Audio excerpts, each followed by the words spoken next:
ऐसा होता है क्या कि जब जंग की हुआहट तो कोई कह दे मैं इंग्लैंड चला जाऊंगा अपने परिवार के साथ। ऐसा होता है क्या कि जब युद्ध दरवाजे पर खड़ा हो तो मंत्री अपनी सैलरी बढ़ाने में लग जाएं। ऐसा होता है क्या कि जब दुश्मन सामने हो तो विपक्ष कहें कि आप गंभीर नहीं हैं। होता है क्या किसी देश में? बिल्कुल होता है, पाकिस्तान में होता है। नमस्कार, मैं हूं आपके साथ शिवम दत्त मेहता और आज फिर बात होगी पाकिस्तान की। पहलगाम हमले के बाद भारत और पाकिस्तान में तनातनी चरम पर है। भारत की तैयारी से पाकिस्तान को जंग का डर सता रहा है। इस्लामाबाद में माहौल तनावपूर्ण है और शहबाज शरीफ और आसिम मुनीर की नींदें उड़ी हुई हैं। कल पाकिस्तान ने संसद का आपात सत्र बुलाया था, इमरजेंसी सत्र बुलाया था, लेकिन इस सत्र से भी शहबाज शरीफ गायब रहे। गुस्से में जमीयत उलेमाए इस्लाम के नेता मौलाना फजलुर रहमान नेशनल असेंबली से चिल्लाते हुए बाहर निकल गए। उन्होंने कहा कि जंग होने वाली है और सरकार सीरियस नहीं है, यानी गंभीर नहीं है। मौलाना फजलुर ने कहा कि पाकिस्तान की सरकार भारत के साथ तनाव को हल्के में ले रही है, मजाक समझ रही है। दरअसल भारत से मुकाबले के लिए पाकिस्तान की कोई तैयारी नहीं है। पाक सेना के पास जरूरी हथियार नहीं है, गोला बारूद सिर्फ 4 दिन का है। सेना के पास ना तो गाड़ियां हैं और ना ही फ्यूल है। टैंक और जेट सब कबाड़ हो चुके हैं। भारत के हमले के डर से पाकिस्तानी सेना में भगदड़ मची हुई है, लेकिन शहबाज शरीफ और उनके मंत्री सिर्फ गीदड़ भभकी दे रहे हैं। पाकिस्तान सरकार के मंत्री ही संसद के आपात सत्र से गायब रहे। विपक्षी पार्टी के नेता ही अपनी सरकार पर आरोप लगा रहे हैं कि सरकार सीरियस नहीं है। ऐसे हालात में पाकिस्तान क्या युद्ध करेगा? कर सकता है युद्ध? पाकिस्तान के पास ना खाने को अन्न है और ना ही लड़ने के लिए जरूरी हथियार। पाकिस्तान सिर्फ दूसरे मुल्कों के सामने गिड़गिड़ा रहा है और मदद मांग रहा है, मदद की भीख मांग रहा है, लगातार लगा हुआ है। आपने इजलास बुलाया है और ऐसे हालात में बुलाया है जहां पाकिस्तान इस वक्त महाद जंग पे खड़ा है और इस वक्त गैर संजीदगी देखी जा रही है कि कोई भी जिम्मेदार शख्सियत यहाँ मौजूद नहीं है। फर्स्ट तो अव्वल का आखिर खाली है। ऐसे वक्त में तो चाहिए ये था कि आज का इजलास सिर्फ इस बात के लिए मुख्तस होता कि वो हमें ब्रीफिंग देते, हमें सूरत हाल की तफसील बताते, हम कहाँ खड़े हैं। जो इससे पहले हमारे ISPR के DG ब्रीफिंग दे चुके हैं, प्रेस कॉन्फ्रेंस कर चुके हैं, ऐवान को जरा बराह रास्त मुत्तला किया जाता इस सारी सूरत हाल से। इस मुश्किल वक्त में भी हमारे ऐवान में मेरे ख्याल में न तो कोई संजीदगी है, न हुकूमत इसकी तरफ कोई तवज्जो दे रही है। चलिए अब बात करेंगे, अपने मेहमानों के पास जाएंगे, लेकिन आप ये देखिए, आपने जो बाइट यहाँ पर सुनी, जो आपने प्रतिक्रिया यहाँ पर सुनी, उससे ही आप समझ चुके होंगे कि कितनी गंभीर वहाँ की सरकार है। यानी बिल्कुल भी गंभीर नहीं है। इनकी तो तैयारी है कि अगर युद्ध हुआ तो एक नेता का बयान भी हमने आपको पहले सुनाया था, वो तैयार है कि भाई युद्ध हुआ तो क्या हुआ, मैं तो इंग्लैंड चला जाऊंगा, यहाँ से देश छोड़ के चला जाऊंगा पाकिस्तान से। आसिम मुनीर का परिवार कहाँ है? वो तो विदेश चला ही गया, ये खबर सामने आ रही है। आसिम मुनीर सेना से मिल रहे हैं, कहा जा रहा है, वो भी शायद पुरानी वीडियोस को शेयर किया जा रहा है और लोगों को फिर से पागल बनाया जा रहा है।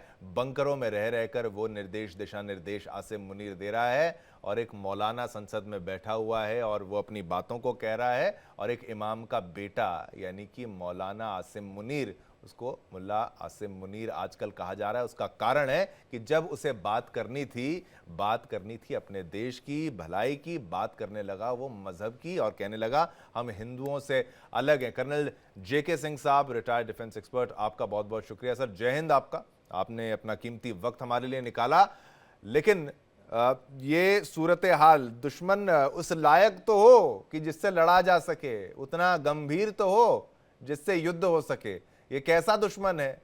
इतने चोर हैं ये, इतने बदमाश हैं ये कि भाई इनको बस अपनी परवाह है। ये सैलरियां बढ़वा रहे हैं अपनी, इस वक्त जब इनको जरूरत है कि भाई हथियारों के बारे में सोचें, पैसों के बारे में सोचें। देश का बेड़ा गर्क तो कर ही दिया है, लेकिन सैलरी बढ़ाएंगे और लेकिन जब सत्र बुलाएंगे तो उसमें अहम नेता नहीं आएंगे, गायब होंगे। कर्नल साहब।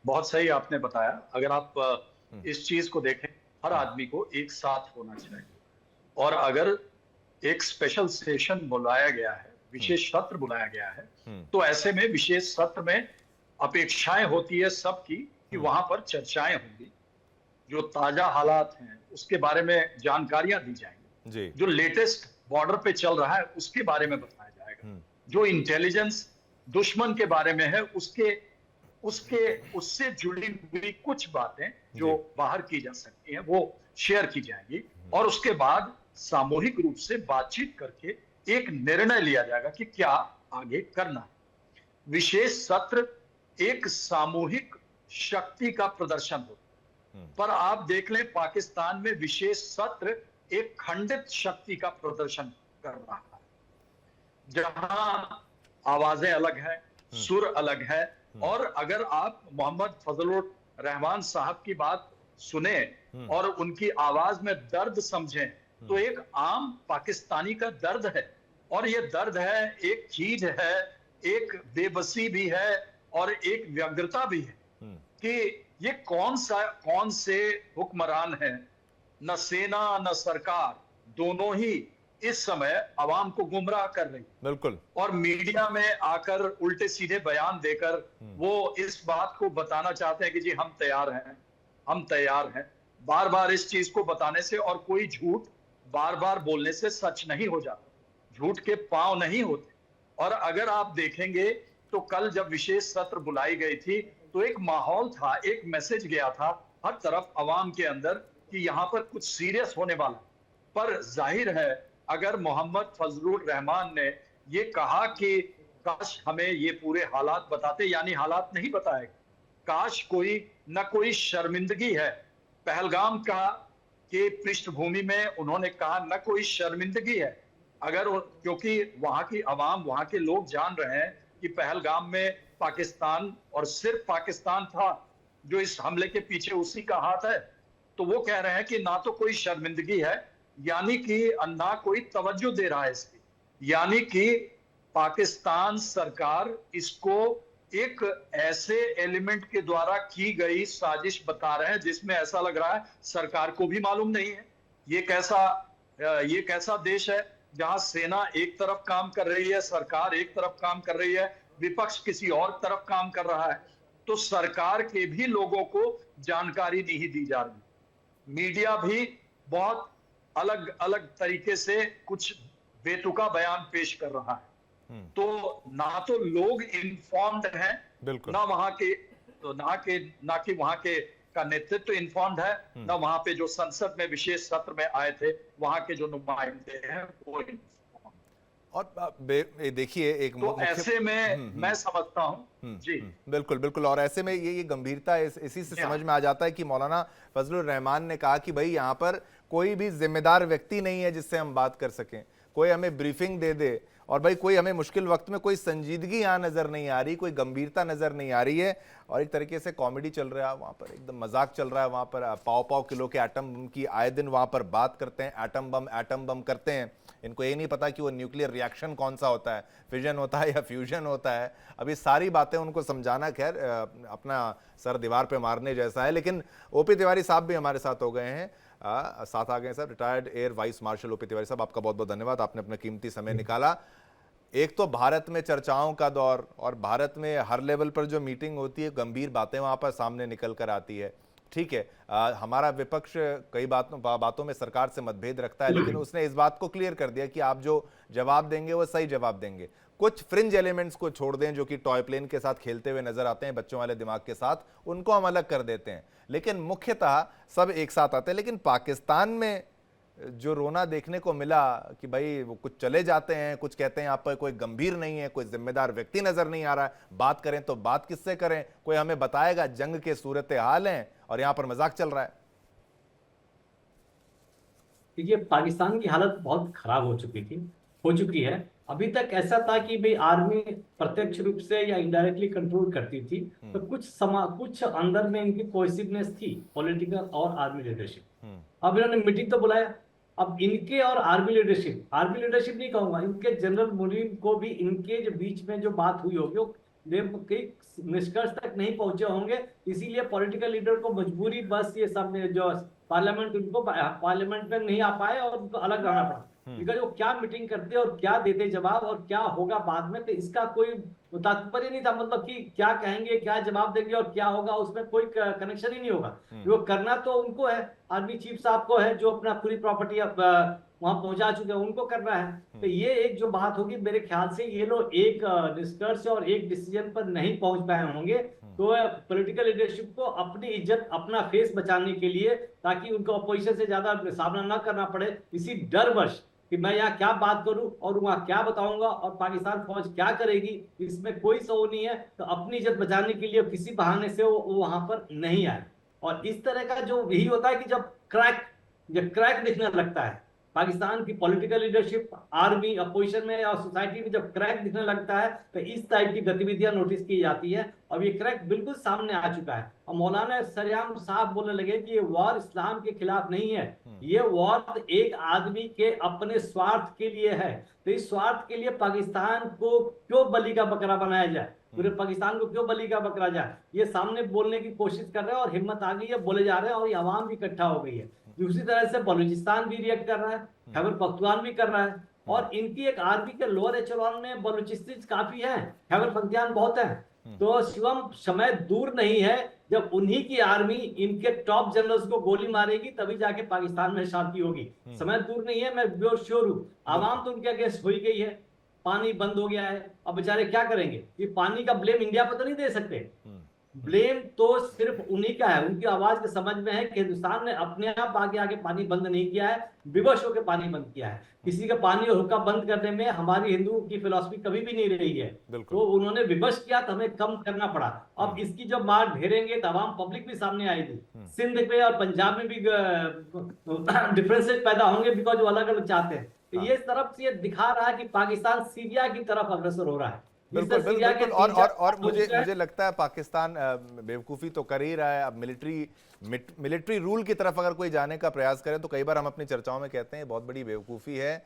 आप मिलिट्री के हाथ में सारा कुछ काम दे देंगे, बिजनेस ही सारा उन्होंने मिलिट्री को दे दिया है, तो आप वहाँ पर क्या करने के लिए बैठे हैं। और मिलिट्री जब सारे काम करेगी तो जो मिलिट्री का काम है, मिलिट्री वो काम ही नहीं कर पाएगी, उसी में वो फेल हो जाएगी। लेकिन उमर अयूब खान, इमरान खान की पार्टी के नेता हैं, इन्होंने जो बयान दिए वो बयान इन्होंने चॉप करवाया, उनको कटवाया, उनको हटवाया, रिमूव कराया। उन्होंने ऐसी ऐसी बातें कही। उन्होंने कहा कि भाई भारत हमला करेगा, ये तय है, ये बात तय है, आप मान लीजिए। और वो ऐसे हमला तो करेगा नहीं, वो बैलिस्टिक मिसाइलों से हमला करेंगे। ये इनको सारी बातें पता है किस तरीके से हमला होगा। वो कह रहे हैं कि भारत ब्रह्मोस सुपरसोनिक मिसाइल इस तरीके से हमला वो करेगा, और उन्होंने टेस्ट भी कर लिया है। तिवारी जी, एक आपको याद होगा एक ब्रह्मोस मिसाइल के मिसफायर की खबर सामने आई थी कि भाई वो मिसफायर हो गया, वो मिसफायर हुआ, वो इतने अंदर तक गया और जाके वो लैंड भी किया। उसने अपने जहां पर उसको जाना था वैसे ही वो जाके वहां पर पहुंचा। तो उनसे उनका पाकिस्तान का सारा जितना भी एयर डिफेंस है, वो तो हमें उसी दिन समझ में आ गया था कि इनके पास वाकई कोई एयर डिफेंस सिस्टम है या नहीं है। उन्होंने ये कहा कि ये कोई शबे बारात की सुरसरी नहीं होती है, ये कोई शबे बारात की सुरसरी नहीं है कि पॉइंट करे और उड़ जाए। इसकी रेंज है 450 किलोमीटर, और ये घुसेगी अंदर तो कुछ भी कर लेगी। तो ये हालत है वहां पर। ये वहां के विपक्ष के नेता इस तरीके से उनका मजाक उड़ाते हैं, सच बताते हैं उनको कि पाकिस्तान पर तो हमने एक ब्रह्मोस टेस्ट करके छोड़ दिया, क्या कर लिया। जरा वो वाक्य आप याद कराइए। ठीक है, इंटरनल मैटर है, इन्वेस्टिगेशन, वो तमाम चीजें हैं, लेकिन एक तरीके से वो ये कह रहे हैं कि भाई ये जानबूझ के किया है और सारा टेस्ट कर लिया उनका भी, कहाँ एयर डिफेंस है। शिवम, उस विषय में बहुत ज्यादा नहीं कहना चाहूंगा मैं। हाँ, उसमें नहीं, लेकिन मैं ठीक है, उस पे केस पे क्या चल रहा है वो फायर हुई थी और गई थी और उन्होंने कुछ पता नहीं लग पाया, और इतने दूर अंदर जाके चली गई, तब तक इनको पता नहीं चला। ये स्वाभाविक है, बिकॉज ठीक है उनकी तो भाई एयर डिफेंस और मतलब लिगेट करने के लिए कुछ था नहीं। लेकिन इतनी अभी देखिए, ऐसा अगर कुछ समय देना भारत सरकार, कुछ समय दे भारत सरकार, तो पाकिस्तान आर्मी बिना मिसाइल फायर किए हुए हार जाएगी, बिना मिसाइल फायर किए हुए, बिना गोला फायर किए हुए हार जाएगी। और वहां की जनता ये अपना छाछ और मट्ठा लेके हमारी इंडियन आर्मी का इंतजार करेगी। जिस तरीके से लोग आने वाले, जो समावेश चल रहा है अभी जो भी पेट्रोल और डीजल था वो तो एयर शो करके खिलौना ऊपर फ्लाई करके खत्म कर रहे हैं। इनके पास ना बॉम्ब्स हैं, ना रॉकेट्स हैं, और ना उन एयरक्राफ्ट के स्पेयर पार्ट्स हैं जो इन्होंने चाइना से लिया हुआ था, वो पुराने वाले जहाज है। और J-17 जो जहाज है वो थोड़ा काम का हो सकता है, लेकिन चाइनीज मेड है। एक एग्जाम्पल देना चाहूंगा, ये मैं कुछ एक दिन आज में एक आर्टिकल भी पढ़ रहा था कि पाकिस्तान आर्मी ने ये न्यूक्लियर आर्सेनल तालिबान को ऑफर किया था। ऑथेंटिसिटी हम चेक कर लेंगे, लेकिन लेकिन अमेरिकी तो तालिबान ने मना कर दिया हम आपके न्यूक्लियर बॉम्ब नहीं लेंगे क्योंकि वो चाइनीज मेड है। तो चाइनीज मेड का इंप्रेशन इतना अच्छा है हाँ। कि चाइनीज के पास जो मेन जो फोर्ट है JF-17 है वो खराब है। अब J-10 लिया है, वो भी उन्होंने रिवर्स इंजीनियरिंग से बनाया है, थोड़ा मॉडर्न एयरक्राफ्ट है, 2024 में लिया है, 10 जहाज है।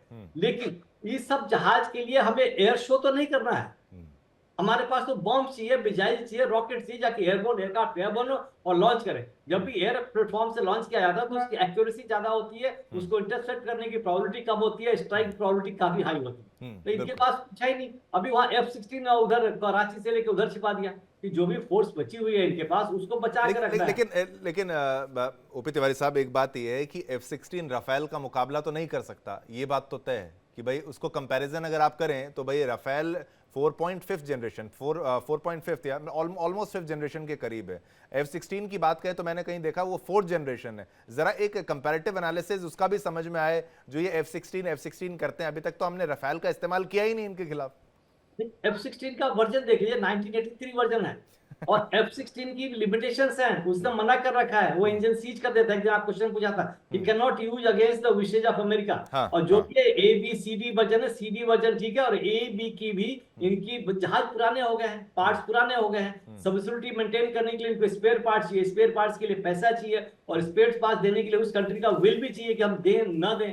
ये सब बहुत बड़ी समस्या है और राफेल से तुलना करना तो कुछ चक्कर ही नहीं है। राफेल को मार्जिन करने के लिए उन्होंने J-10 लिया चाइना से, वो J-10 पेपर पर कुछ है और कहीं कुछ है। और जहां तक F-16 का, अभी देखिए मैं इराक जाता हूं कि ये इक्विपमेंट से और एयरक्राफ्ट से लड़ाई नहीं लड़ी जाती जी। ये लड़ाई ली जाती है जवानों के, अफसरों के मोराल से। बिल्कुल 1965 में they had Patton tank, they had सबर जेट्स। इनका कॉन्फिडेंस इतना हाई था कि हम अगले दिन ब्रेकफास्ट, अयूब खान जो थे, जो हम तो अगले दिन पाकिस्तान दिल्ली में जाके ब्रेकफास्ट करेंगे, उसके बावजूद हमारे विजयंत टैंक ने पैटर्न का मुकाबला नहीं किया, उनको रोक दिया। हमारे नेट एयरक्राफ्ट और सिंगल इंजन एयरक्राफ्ट से उन्होंने सैबर को मुकाबला नहीं किया, सैबर को तो वापस भेज दिया और फिर भी हम काफी जमीन लेके आगे बढ़े। ये अलग बात है कि भाई हमारे शास्त्री जी वहां रशिया उस ट्रीट में गए थे और कुछ जो जमीन जो हमने हासिल की थी उनको लौटा दी, वो लौटानी नहीं चाहिए थी। बिकॉज 65 का वॉर काफी डिफिकल्ट वॉर था, बिकॉज आर्मामेंट वाइज और अमेरिका का इंटेलिजेंस सपोर्ट सब कुछ था पाकिस्तान के बाद। अब भारत खाली अपने आप अकेले लड़ा था, अकेले लड़ने के बावजूद भी उनको पाकिस्तान को शक्ति दी थी। तो ये जो सवाल है, देखिए इस तरफ जो इसमें जो आर्मी के जवानों का और सबका जो मोराल है इतना लो है कि ये लड़ने के लायक है ही नहीं। समय दुख में मुझे आश्चर्य नहीं होगा जब उनका कोई जवान इनको एलिमिनेट कर दे, जनरल साहब को एलिमिनेट कर दे और पाकिस्तान को ये आपने बहुत अच्छी बात याद दिलाई। ऐसे कई वाकये थे, मैं दर्शकों को बताऊं कि पाकिस्तान के पास एयर सुपीरियरिटी का एक मौका भी था कुछ दौरों में, कुछ युद्धों के दौरान। 65 आप बात कर रहे हैं जिस तरीके से पुराने युद्धों में, तो वहां पर एयर सुपीरियरिटी थी, फिर भी हम उनसे जीते कि भाई हमें विल पावर हमारी है और हमारा मैन बिहाइंड द मशीन जो पायलट होता है वो स्किल सेट, क्योंकि हर विमान की कोई ना कोई कमी होती है, एक लिमिटेशन होती है, उसको समझना यहां पर बहुत ज्यादा जरूरी होता है और उसी के लिए हमारे पायलट सबसे बेहतरीन माने जाते हैं। जेके सिंह साहब जी, एक तो इनका फॉरेक्स आप समझ लीजिए 10 अरब डॉलर, ये मैं नहीं कह रहा हूं, ये इनका डेटा है, हालांकि ये भी झूठ हो सकता है, उतना भी ना हो। कर्ज ना मिले तो 2 वक्त की रोटी नहीं होगी, ये वहां पर नेता कह रहे हैं। ये इमरान खान की पार्टी के नेता उमर अयूब खान के ये स्टेटमेंट आप समझिए, कह रहे हैं जीडीपी हमारी 350 अरब डॉलर है और 265 अरब डॉलर तो हमारा कर्ज है, तो बचा गया जीडीपी में, कुछ बचा ही नहीं इनका। और फॉरेक्स के मामले में केवल 10 अरब डॉलर इनके पास है और उनके पास अब चुकाने को कहां से आएगा जब आईएमएफ इनको पैसे ही ना दे। आईएमएफ को वैसे ही भारत ने तंग करना शुरुआत कर दी कि भाई आप इनको पैसे क्यों दे रहे हैं, ये तो मिलिटेंसी को सपोर्ट करते हैं, टेररिज्म को सपोर्ट करते हैं। तो अब इनका अंत कैसे होगा? ये कुछ सुधार होगा या फिर ये भुखमरी तक ले जाएंगे अपने लोगों को, बड़ी आवाम को? दरअसल अगर आप देखें तो पाकिस्तान की प्रथा रही है कि ये हमेशा नए लोन ले रही है पुराने लोन चुकता करने के। आज की स्थिति देखें तो जैसा आपने बोला कि इनके पास ना तो रिजर्व है, लोन काफी हद तक बढ़ा हुआ है, अपने पास पैसे नहीं है, बावजूद इसी के साथ साथ में जो पिछले 2-3 दिनों में भारत द्वारा कदम उठाए गए हैं वो इस पर और भी ज्यादा चोट कर रहे हैं। एशियन डेवलपमेंट बैंक को बताया गया भारत द्वारा कि आप क्यों लोन दे रहे हैं, बिल्कुल। साथ ही आईएमएफ के दरवाजे पे भी भारत पहुंचा और बताया कि आप जो पैसे दे रहे हैं, आपने जो लोन पूर्व में दिया है उसका आतंकवाद के लिए इस्तेमाल किया जा रहा है। अब देखिए, एक तो होता है पैसा, दूसरा होता है खाना। अगर आप देखें तो पैसा भी नहीं है, और अब आपने कल ही देखा होगा किस तरह से अखनूर में लोग पैदल क्रॉस कर रहे थे चिनाब को। ये एक ऐसा वाकया है जो ये दिखाता है कि जब चिनाब सूख रही है, पानी वहां नहीं जा रहा है, तो चिनाब के पानी पर ही निर्भरता होती है इनकी ड्रिंकिंग वाटर, पंजाब के इरिगेशन की, और बिजली पैदा करने के लिए भी इस पानी का इस्तेमाल किया जा सकता है। तो ना पैसा है और ना खाना है, ना पानी है। अब आप देखेंगे सबसे पहले बलूचिस्तान में पानी कम पहुंचना शुरू होगा, वहां से तबाही एक नया स्वरूप ले। उसके बाद आप देखेंगे जो पंजाब के राज्य हैं, वहां पंजाब के राज्य में चूंकि वो एग्रो बेस्ड है, एग्रीकल्चर बेस्ड है, बिल्कुल कृषि आधारित है, तो सबसे पहले कृषि पर मार पड़ेगी।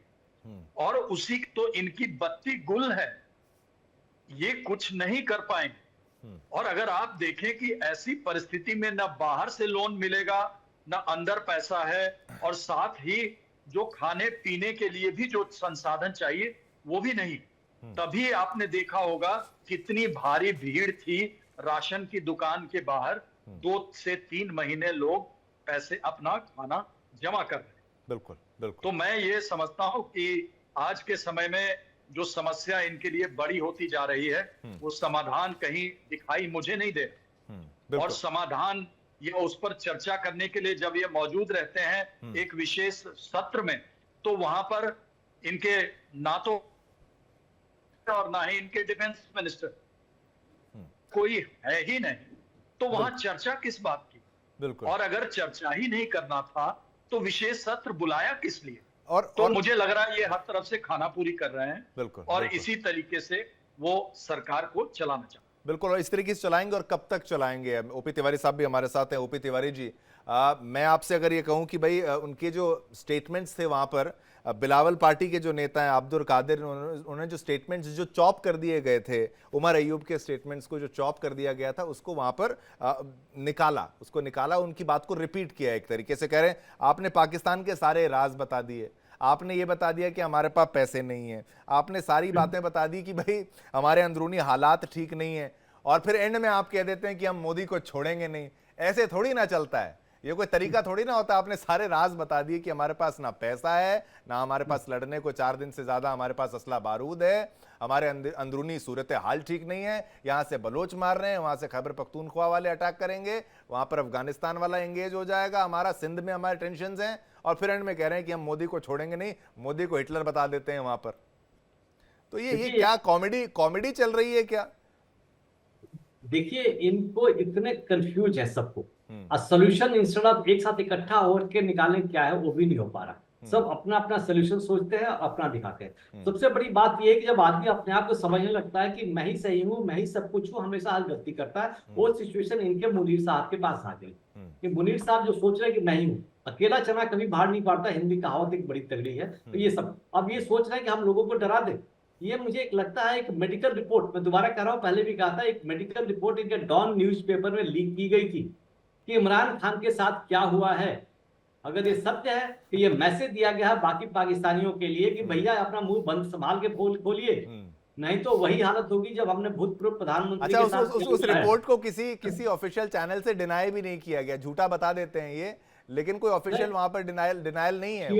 शिवम मैं कहूंगा जानबूझ के लीक किया गया है। अच्छा आदमी ने लिख किया जानबूझ के मैसेज देने के लिए बाकी पाकिस्तानी लीडर के लिए कि भैया ये देखो हम एक आपके साथ भी क्या हो सकता है, आप मुंह खोल के संभाल को, जब मैं कहूंगा वही बोलो, ये वो मैं कहूंगा वही बोलो, ज्यादा मत बोलो। ये एक मेरा थिंकिंग है। और दूसरी बात, जैसे कंगालीपन की बात आ रही है, मैं आउट ऑफ वर्ड थिंकिंग कहूंगा, एक जगह पढ़ भी रहा था कि जैसे होता है ना, गरीबी आती है तो औरतें अपनी सारा सोना निकालती है जाके बेच देती है।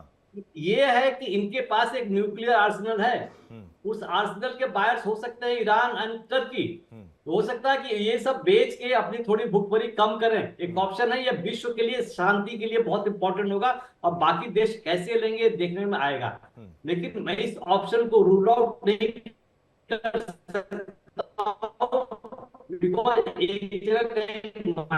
हाँ, ठीक करने का लेकिन ये लेकिन कोशिश हो रही है। हाँ और ये न्यूक्लियर आर्सेनल को पाकिस्तान ने बास में तक ये चाइनीज मेड है, हम इस पर विश्वास नहीं करते हैं। और ठीक है, जब तो वो ये हथियार ऑप्शन फ्यूचर तिवारी में साहब इनके जब वो पास आ हथियार सकता है। बेच सकते हैं, वो हथियार बेच सकते हैं कुछ जगह, कई कई एक्सपर्ट्स मेरे साथ बैठे हैं कई प्लेटफॉर्म्स पर, तो उनके द्वारा ये भी कहा गया कि ये भी हो सकता है कि इन्होंने अपने न्यूक्लियर हथियार भी काफी हद तक काफी बेच दिए हैं, कि भाई उनको पैसा कमाना था तो ये वो भी इन्होंने यस वो भी सामान बेच दिया हो। ये जो 130 170 जो भी बताते रहते हैं जो आंकड़ा, ये शायद वो भी ना हो।